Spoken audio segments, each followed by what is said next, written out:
Hello friends, स्वागत है आप सभी का हमारे यूट्यूब चैनल में। तो फ्रेंड्स, आज की इस वीडियो में हम लोग देखेंगे जेसीईआरटी क्लास 6 का साइंस। तो देखिए यहाँ पर मैंने पहला चैप्टर भोजन है, ठीक है, इसको इंग्लिश में फूड बोलते हैं। और देखिए यहाँ पर लिखा हुआ है पार्ट 1, ठीक है, ये पार्ट पहला है। यहाँ पर मैं एक एक लाइन को पढ़कर आपको समझाने का प्रयास करूँगा, तो वीडियो को शुरू से अंत तक जरूर देखिएगा, आपको समझ में जरूर आएगा, ठीक है। तो देखिए फ्रेंड्स, यहाँ पर जो है ना, सबसे पहले यहाँ पर लिखा हुआ है, देखिए, हम जानते हैं कि भोजन विभिन्न प्रकार के स्रोतों से प्राप्त होते हैं। तो देखिए फ्रेंड्स, भोजन जो होता है ना, अलग अलग प्रकार के स्रोत से प्राप्त होता है, ये तो हम लोग सभी लोग जानते ही हैं, ठीक है। तो चलिए हम लोग इसमें भोजन के ही बारे में, ये चैप्टर जो है ना आपका क्या है, भोजन चैप्टर, फूड चैप्टर है, तो इसमें हम लोग पढ़ेंगे भोजन का ही बारे में। तो देखिए यहाँ पर आगे कहता है, कुछ भोज्य पदार्थ पौधों से तथा कुछ जंतु स्रोतों से प्राप्त होते हैं। तो देखिए फ्रेंड्स, यहाँ पर जो है ना, हम लोग जो खाते हैं वो भोज्य पदार्थ है। तो वो चीज़ कहाँ से मिलता है? तो कुछ कुछ मिलता है पौधों से मिलता है ना। और कुछ कहाँ से मिलता है? तो जंतु से मिलता है, उसी का स्रोत है। तो पौधे के भी स्रोत से मिलता है और कुछ जंतु के स्रोत से मिलता है। अब देखिए, ऐसे जंतु जो केवल पौधे एवं उसके उत्पाद को भोजन के रूप में खाते हैं वे शाकाहारी, इंग्लिश में हार्बिवोरस कहते हैं, ठीक है। यहाँ पर हम लोग क्या देखें कि ऐसे जंतु जो केवल पौधे एवं उनके उत्पाद को, मतलब पौधे का या फिर उससे बना हुआ चीज़ ना, मतलब पौधे का बना हुआ चीज़ खाते हैं, उसको क्या बोलते हैं? शाकाहारी बोलते हैं, ठीक है। अब देखिए आगे यहाँ पर है, ऐसे जंतु जो केवल दूसरे जंतुओं को भोजन के रूप में खाते हैं मांसाहारी, इंग्लिश में कार्निवोरस कहलाते हैं। तो देखिए, ऐसे जंतु भी बहुत सारे हैं जो कि अपने पेट भरने के लिए, ठीक है, अपना जो है पेट भरने के लिए किसी दूसरे जानवर पर आश्रित रहता है, दूसरे जानवर को मार के खा जाता है, उसको कैसा जानवर कहेंगे, कैसा जंतु कहेंगे? तो उस जंतु को मांसाहारी जंतु कहेंगे, ठीक है। अब देखिए यहाँ पर आगे, वैसे जंतु जो पौधे एवं जंतु दोनों को ही भोजन के रूप में खाते हैं उन्हें सर्वाहारी, इंग्लिश में ओमनिवोरस कहा जाता है। वैसे जंतु पौधे को भी खाते हैं और जंतुओं को भी, दोनों को खाते हैं, मतलब पौधे को भी खा जाते हैं और जंतुओं को भी खा जाते हैं मार के। तो ऐसे जंतु को क्या कहेंगे? तो उसको बोलेंगे सर्वाहारी, ओमनिवोरस कहेंगे, है ना।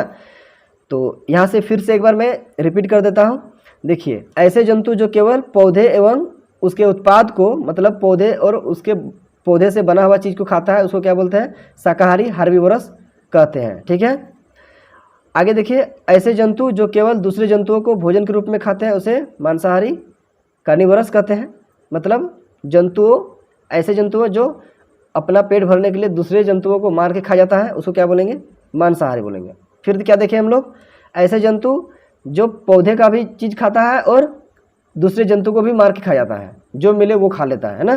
तो इसको क्या बोलेंगे? सर्वाहारी बोलेंगे। अब देखिए यहाँ पर आगे, विभिन्न स्थानों के भोजन या खान पान में विविधता है, मतलब अलग अलग जगह में भोजन का या खान पान में अलग अलग सबका चीज़ है ना। देखिए, पर ऐसे भोजन सामान्य परिस्थितियों में ही हमें खाने का अवसर मिलता है, लेकिन सब जगह जो है ना, ये भोजन खाने का जो विविधता है ये अलग अलग समय में मिलता है, ये अवसर आता है तब ही मिलता है ना। तो ऐसा कोई खास समय होना चाहिए, तब अलग अलग चीज़, ये वैरायटी मिलता है खाने में, अलग अलग विविधता टाइप का, ठीक है। तो देखिए, जैसे पूरे भारतवर्ष में अलग अलग तरह के खाद्य पदार्थ खाए जाते हैं। दक्षिण भारत में, जैसे यहाँ पर दिया देखिए, दक्षिण भारत का डोसा, दक्षिण भारत में डोसा, इडली, सांभर प्रसिद्ध है। तो ये सारा चीज़ है, देख लीजिए फिर से, दक्षिण भारत का डोसा, इडली, सांभर प्रसिद्ध है। वहाँ दक्षिण भारत में डोसा, इडली, सांभर बहुत लोग खाता है, ज़्यादा वही चॉइस करता है ना।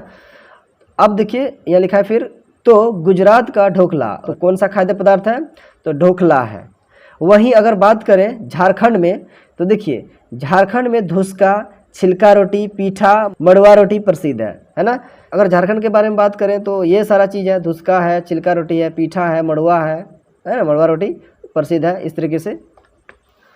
आगे अब देखिए, ये भोजन हमारे लिए क्यों आवश्यक है। अब यहाँ पर जो है ना, मेन पॉइंट है कि भोजन जो है, ये सारा चीज़ हम लोग जो खाते हैं, जो भी खाते हैं, तो ये भोजन हमारे लिए क्यों आवश्यक है। तो देखिए फ्रेंड्स, भोजन शरीर को ऊर्जा प्रदान करता है, ठीक है ना। भोजन क्या करता है, शरीर को ऊर्जा प्रदान करता है, उसको एनर्जी देता है। अगर भोजन नहीं करेंगे तो शरीर में ऊर्जा नहीं मिलेगा, एनर्जी नहीं मिलेगा, जिसके कारण हम लोग कमज़ोर हो जाएंगे, धीरे धीरे पूरे कमज़ोर हो जाएंगे, शक्तिहीन हो जाएंगे। इससे क्या होगा, हम लोग खाटी पकड़ के बैठ जाएंगे और सूत जाएंगे, उठ नहीं पाएंगे, है ना, इस तरीके से। तो भोजन नहीं करने से क्या होता है, हम लोगों को ऊर्जा नहीं मिलता है, जिसकी वजह से हम लोग दुबला पतला हो जाते हैं, कमज़ोर हो जाते हैं। तो भोजन बहुत ज़रूरी है शरीर को। आगे देखिए, क्या हमारे शरीर को विभिन्न प्रकार के भोजन की आवश्यकता के कुछ विशेष कारण हैं। तो देखिए फ्रेंड्स, हम लोग अलग अलग प्रकार का जो खाना खाते हैं, भोजन खाते हैं, तो क्या ये ज़रूरी है, तो ये इसका विशेष कोई कारण है क्या। तो देखिए, स्वादिष्ट भोजन करना भी हमें अच्छा लगता है। कई अवसरों पर पकवान भी बनाए जाते हैं, मतलब जब हम लोग का कोई भी त्यौहार आता है, पर्व त्यौहार, तब क्या करते हैं, उस अवसर में पकवान बनाया जाता है, अलग अलग तरह का वैरायटी बना बना के सब लोग खाते हैं, है ना। भोजन की इस विविधता के पीछे भोजन के आवश्यक घटक हैं, जिन्हें पोषक न्यूट्रिएंट्स कहते हैं। तो भोजन के उस विविधता के पीछे भोजन का कुछ आवश्यक घटक होता है, पोषक तत्व उसी को हम लोग कहते हैं। तो चलिए आगे हम लोग देखते हैं मुख्य पोषक तत्व। यहाँ से इंपॉर्टेंट क्वेश्चन भी बनता है, मुख्य पोषक तत्व, है ना। तो देखिए फ्रेंड्स, हमारे भोजन में मुख्य पोषक तत्व क्या क्या है वो देख लेते हैं। तो देखिए, कार्बोहाइड्रेट है, प्रोटीन है, वसा है, विटामिन है तथा खनिज लवण है। इसके अतिरिक्त, मतलब इसके अलावे और भी है, हमारे भोजन में रुक्षांश तथा जल भी शामिल है। क्या क्या देखें, फिर से मैं आपको बता देता हूँ। हमारे भोजन में मुख्य पोषक तत्व कार्बोहाइड्रेट, प्रोटीन, वसा, विटामिन तथा खनिज लवण है। इसके अलावे, इसके अतिरिक्त हमारे भोजन में रुक्षांश तथा जल भी शामिल है, जिनकी आवश्यकता हमारे शरीर को होती है। तो ये सारा चीज़ हम लोग का शरीर में अगर नहीं रहेगा तो फिर शरीर गड़बड़ा जाएगा, है ना। चलिए अब आगे देखते हैं। तो यहाँ पर देखिए, भोजन के मुख्य पोषक तत्व, इसका जो प्रकार होता है, कितना प्रकार का यहाँ पर देखिए दिया हुआ है। कार्बोहाइड्रेट होता है, प्रोटीन होता है, वसा होता है, विटामिन होता है और खनिज लवण होता है ना। तो भोजन के मुख्य पोषक तत्व तो कितने होते हैं, 5, 1 2 3 4 5। तो आपको इसे याद रखना है। आइए परीक्षणों के माध्यम से जानने का प्रयास करते हैं कि किन खाद्य पदार्थों में कौन सा एक या एक से अधिक पोषक तत्व उपस्थित है। तो यहाँ पर हम लोग जानेंगे एक या एक से अधिक पोषक तत्व किस में उपस्थित होता है और किस में अधिक होता है, किस में कम होता है, ठीक है। तो देखिए, सबसे पहले हम लोग देखेंगे कार्बोहाइड्रेट का परीक्षण। पहले परीक्षण हम लोग करेंगे, विज्ञान है तो आपको परीक्षण करना ही पड़ेगा, है ना। तो देखिए, क्रियाकलाप 1, यहाँ पर देखिए सबसे पहले सामग्री है, क्या चीज़ आपको लेना है, सामग्री मतलब कोई चीज़ सामान आपको लेना है। तो क्या क्या बोला है देखिए, आलू के टुकड़े, मतलब आलू आपको काट लेना है ना। आयोडीन का घोल, इस तरीके से आयोडीन का आपको घोल ले लेना है। और उसमें देखिए क्या करना है, आपको क्रियाविधि करना है। यहाँ पर कह रहा है क्रियाविधि करने। एक प्लेट में आलू के छोटे टुकड़े लीजिए, आलू को काट लेना है और एक टुकड़ा ले लेना है। अब इसमें आयोडीन घोल की कुछ बूंदें डालिए। आयोडीन घोल होता है, उसका एक बूंद आपको डाल देना है, कुछ बूंद डाल देना है। आयोडीन का तनु विलयन बनाने के लिए जल से आधी भरी परख नली में कुछ बूंदें टिंचर आयोडीन मिला दीजिए। अब देखिए यहाँ पर अवलोकन कीजिएगा तो आपको क्या मिलेगा वो देखिए। अवलोकन में क्या इसके रंग में कोई परिवर्तन हुआ। तो देखिए, खाद्य पदार्थ का रंग नीला और कुछ समय बाद काला होना, मतलब मंड, इसको इंग्लिश में बोलते हैं स्टार्च, मंड को इंग्लिश में बोलते हैं स्टार्च की उपस्थिति दर्शाता है, जो कार्बोहाइड्रेट का ही एक रूप है। तो देखिए फ्रेंड्स, जो खाद्य पदार्थ हम लोग जो देखें, आलू को काट के छोड़ दिए प्लेट में और उसमें क्या डाल दिए, आयोडीन का घोल डाल दिए उसमें, तो क्या हुआ, खाद्य पदार्थ का रंग क्या हो जाएगा, नीला और कुछ समय बाद काला होना शुरू हो जाएगा। और उसी को क्या कहते हैं, मंड कहते हैं। और मंड का उपस्थिति वहाँ पर दर्शाने लगता है, मंड दिखने लगता है कार्बोहाइड्रेट, जो कार्बोहाइड्रेट का एक रूप होता है। मंड क्या चीज़ है, तो मंड कार्बोहाइड्रेट का एक रूप होता है, ठीक है ना। तो आपको याद रखना है, मंड जो होता है वो कार्बोहाइड्रेट का ही एक रूप होता है। चलिए अब आगे देखते हैं। आगे देखिए, घरेलू परीक्षण, घर में आपको परीक्षण करना है। देखिए कैसे, पके हुए चावल के माड़ में, माड़ तो आप लोग जानते ही होंगे, है ना, चावल बनाते समय माड़ ढार लेते हैं आप लोग, ठीक है। माड़ में यदि आप आयोडीन युक्त नमक थोड़ी मात्रा में छिड़केंगे तो माड़ के रंग में भी परिवर्तन दिखाई देगा। आप लोग तो देखे होंगे, माड़ में जब आप नमक डाल देते हैं तो उसमें क्या हो जाता है, उसका रंग बदल जाता है। आप लोग नहीं देखे हैं तो आप डाल के देख लीजिएगा, ठीक है ना।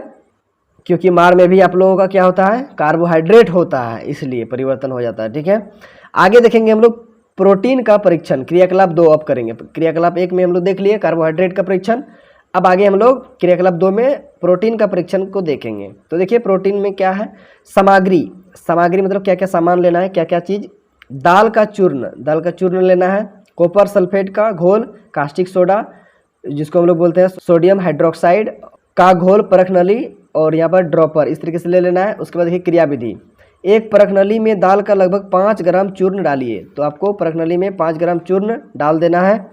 अब इसमें कॉपर सल्फेट की 2 बूंदें एवं कास्टिक सोडा की 10 बूंदें डालिए। अब परख नली को अच्छी तरह हिलाइए, 5 मिनट प्रतीक्षा कीजिए। तो इस तरीके से आपको करना है, कॉपर सल्फेट की 2 बूंदें, कास्टिक सोडा की 10 बूंदें डाल देना है। उसके बाद परख नली को अच्छी तरीके से हिला देना है। 5 मिनट बाद आपको देखना है क्या हो रहा है उसमें।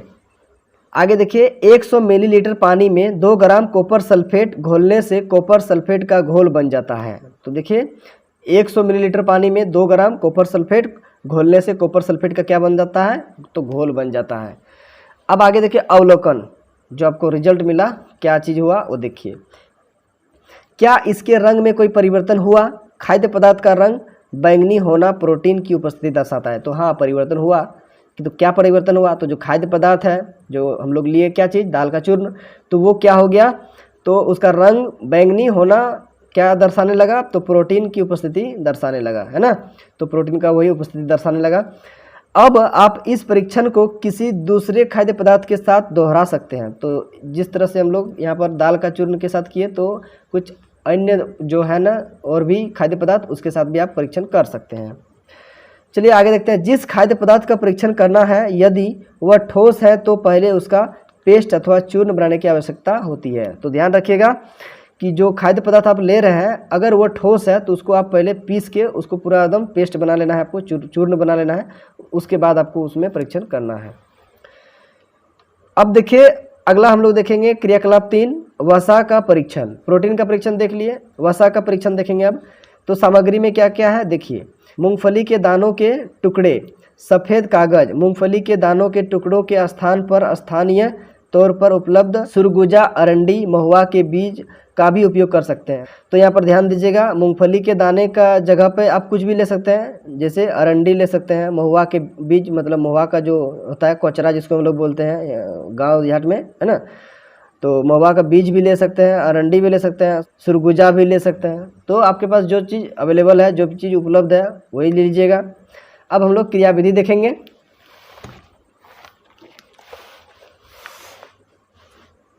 तो देखिए फ्रेंड्स, एक सफ़ेद कागज को मोड़कर उनके बीच मूंगफली के दाने के टुकड़े रखिए और अंगूठे की मदद से उसे दबाइए। तो जब आप एक सफ़ेद कागज़ लीजिएगा और उसको मोड़कर उनके बीच जो है ना मूंगफली के दाने के टुकड़े रखना है और अंगूठे के मदद से उसको दबा देना है। मतलब कागज़ के भीतर में आपको उस दाना को रख देना है और उसको मोड़ देना है कागज़ को, और उसके बाद क्या करना है, उसको दबा देना है।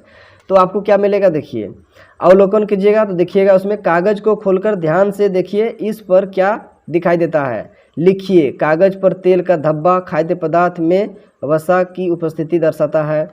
तो वहाँ पर जो है ना क्या दिखाई दिया, तो कागज़ पर जो है ना, कागज़ पर तेल का धब्बा खाद्य पदार्थ में वसा की उपस्थिति दर्शाता है। तो वहाँ पर आपको एक धब्बा दिखाई देगा, मतलब वहाँ पर पॉइंट टाइप का आपको दिखाई देगा।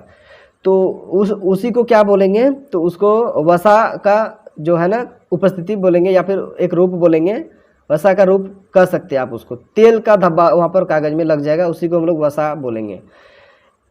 इनके अतिरिक्त हमारे शरीर को रुक्षांश, जिसको हम लोग रेशे भी बोलते हैं, एवं जल की आवश्यकता होती है, जैसे गेहूं, दाल, आलू, फल, सब्जियां, जौ आदि। तो ये सब चीज़ों का भी हमारे शरीर को आवश्यकता होता है।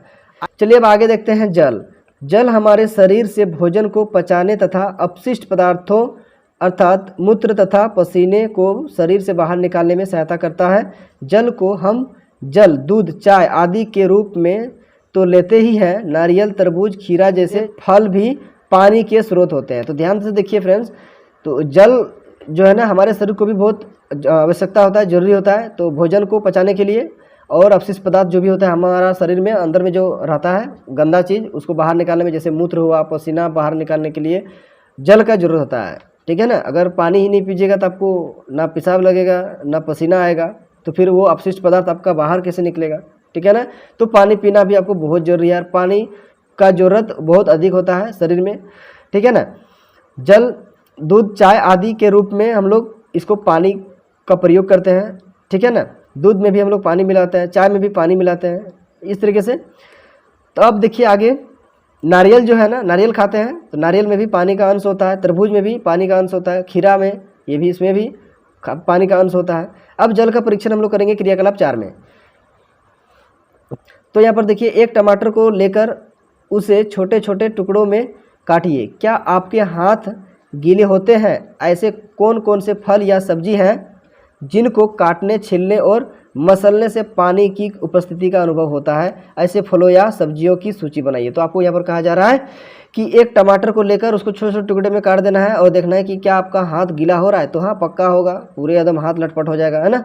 तो कौन सा ऐसा फल और सब्जी है जिसको काटने से पूरा मतलब और मसलने से पानी पानी हो जाएगा हाथ, है ना, पानी पानी हो गया हाथ, तो वो क्या हो जाता है, तो वो अनुभव आपको करना है, देखना है कि कौन सा ऐसा चीज़ है। तो ऐसे फलों या सब्जियों का यहाँ पर सूची बनाने कर रहा है। तो देखिए यहाँ पर जो है ना, चित्र में दिखाया है आपको, कटे टमाटर से हाथ गीला होना। उपयुक्त परीक्षण के माध्यम से आप विभिन्न, तो यहाँ पर देखिए टमाटर को छोटे छोटे टुकड़ों में काटिएगा तो आपका हाथ भी गीला हो जाएगा, ठीक है ना। उपयुक्त परीक्षण के माध्यम से आप विभिन्न प्रकार के खाद्य पदार्थों को लेकर विभिन्न पोषकों या तत्वों के उपस्थिति की जांच कर सकते हैं। आइए निम्नांकित सारणी से इसे जानने का प्रयास करते हैं। तो देखिए फ्रेंड्स, यहाँ पर आपको विभिन्न खाद्य पदार्थों का परीक्षण के बारे में यहाँ पर एक सारणी दिया गया है। यहाँ पर आपको परीक्षण करना है और यहाँ पर आपको टिक लगाना है, ठीक है। तो देखिए फ्रेंड्स, यहाँ पर जो है ना, आपको भी इस तरीके से सारणी बना लेना है, जो कि यहाँ पर 1.1 में जिस तरीके से दिया हुआ है, विभिन्न खाद्य पदार्थों का परीक्षण। तो यहाँ पर देखिए खाद्य पदार्थ दिया हुआ है इस तरीके से, यहाँ पर इधर नीचे तरफ, और यहाँ पर देखिए मंड है, प्रोटीन है और वसा है। तो किस में क्या पाया जाता है, यहाँ पर आपको टिक करना है बॉक्स में। देखिए, तो यहाँ पर देखिए सबसे पहले हम लोग देखेंगे कच्चा आलू। कच्चा आलू में क्या पाया जाता है, तो कच्चा आलू में मंड पाया जाता है, इसलिए यहाँ पर टिक किया हुआ है, ठीक है ना। उसके बाद देखिए यहाँ पर दाल दिया हुआ है, तो दाल में क्या पाया जाता है, तो दाल में आपका प्रोटीन मिलता है, तो यहाँ पर प्रोटीन में टिक किया हुआ है। उसी तरह मूंगफली देखिए, तो मूंगफली में क्या मिलता है, तो मूंगफली में आप लोग का वसा मिलता है, ठीक है। उसमें मूंगफली को जब दाने को अगर हम लोग कागज के बीच में अगर रखकर उसको दबाएंगे तो क्या निकलेगा, उसमें एक धब्बा आपको दिखाई पड़ेगा कागज में, तो यहाँ से आपका वसा यहाँ से आपको मिलेगा। उसके बाद देखिए सूखा नारियल, इसमें भी आपको क्या मिलेगा, यहाँ से इसमें भी वसा मिलेगा। आगे है यहाँ पर सेब का टुकड़ा, तो देखिए सेब का टुकड़ा में क्या मिलेगा, तो प्रोटीन मिल जाएगा आपको। उबला अंडा, उबला अंडा में क्या मिलेगा, तो इसमें भी आपको प्रोटीन मिल जाएगा। आगे देखिए यहाँ पर दिया है सुरगुजा, अरंडी, महुआ और यहाँ पर देखिए सरसों का बीज दिया हुआ है इस तरीके से, ठीक है। तो इसमें क्या पाया जाता है, तो इसमें भी वसा पाया जाता है, ठीक है ना। तो इस तरीके से आप भी अपना कॉपी में सारणी बना लीजिए और यहाँ पर इस तरीके से टिक कर लीजिए। तो चलिए फ्रेंड्स, अब आगे देखते हैं। इसके अतिरिक्त विटामिन तथा खनिज लवण भी हमारे विभिन्न खाद्य पदार्थों में उपस्थित रहते हैं, इसकी अल्प मात्रा ही। फिर आगे देखिए यहाँ पर लिखा हुआ है, अब बताइए यदि हमारे भोजन में प्रोटीन युक्त पदार्थ लंबे समय तक नहीं रहे तो क्या हो सकता है। आगे देखिए फिर रुक्षांश किन भोज्य पदार्थों में पाए जाते हैं, तो इस तरीके से यहाँ पर क्वेश्चन दिया हुआ है। चलिए यहाँ पर देख लेते हैं, कुछ यहाँ पर चित्र दिया हुआ है कार्बोहाइड्रेट का। देख लीजिए यहाँ पर तरबूज दिया हुआ है, ये देखिए गन्ना दिया हुआ है, कतारी है ना, ये देखिए शकरकंद है, और यहाँ पर देखिए यहाँ पर आलू भी दिया हुआ है। ये सारे चीज में क्या पाया जाता है, तो कार्बोहाइड्रेट पाया जाता है। चलिए अब आगे देखते हैं। तो देखिए यहाँ पर जो भी दलहन जितना भी होता है दलहन, इसमें आपका क्या मिलता है, तो प्रोटीन इसमें पाया जाता है, ठीक है। तो देख लीजिए इसको।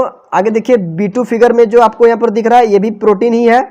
तो यहाँ पर देखिए दूध है, अंडा, मछली यहाँ पर और दिया हुआ है, ये पनीर दिख रहा है, मछली है, मांस है, इस तरीके से। तो यहाँ पर इसमें भी ये शाकाहारी के लिए इसमें प्रोटीन है और ये मांसाहारी के लिए, ठीक है। एक तरह से समझ जाइए कि ये मांसाहारी के लिए ये प्रोटीन है। आगे अब हम लोग देखेंगे C1 फिगर में, यहाँ पर देखिए वसा दिया हुआ है। तो देखिए इसमें यहाँ पर दिया हुआ है सूरजमुखी का तेल, सरसों का तेल और नारियल का, सोयाबीन का तेल, इस तरीके से यहाँ पर तेल जितना भी है सब क्या है, तो वसा ही है ना।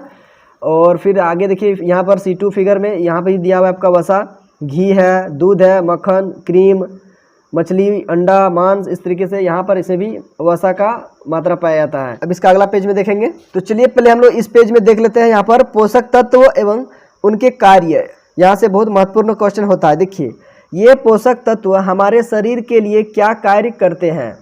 तो देखिए फ्रेंड्स, यहाँ पर दिया हुआ है आपका पोषक तत्व, इस तरीके से दिया हुआ है, ठीक है। इधर पोषक तत्व है और ये पोषक तत्व का जो कार्य है, क्या काम है, तो इधर दिया हुआ है।